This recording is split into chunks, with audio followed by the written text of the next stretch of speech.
Hello, so my name is Morgan and I'm going to be teaching you 3 lower extremity mobility exercises.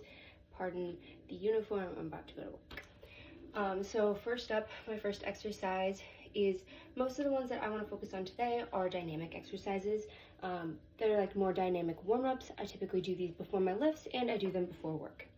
So the first one, try to find a space where you can walk.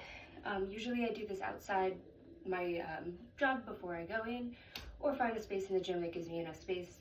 I'm only going to show a couple because I don't have too much space here.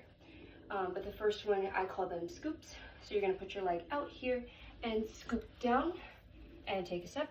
Scoop for your next one, take a step.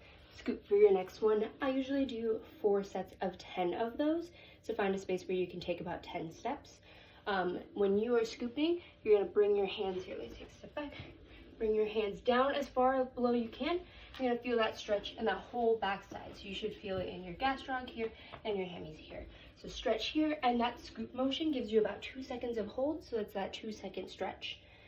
You can also, if you don't want to walk and do it, you can just kind of lean forward and do the stretch like that.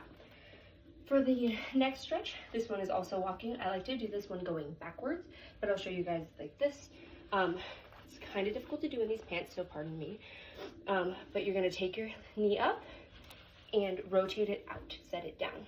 Then I like to usually take a couple steps, rotate it out, down, take a couple steps, rotate it out, down, take a couple steps.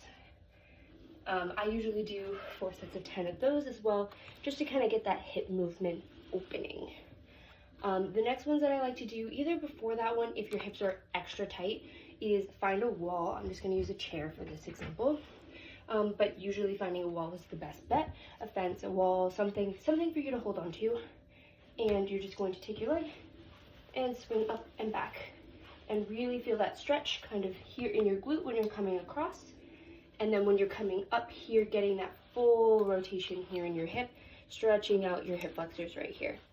So all of these movements are typically meant to be done before, so I usually like to do that side, forward and back, and I do about 10, couple sets of 10, just depends on how tight you are feeling that day.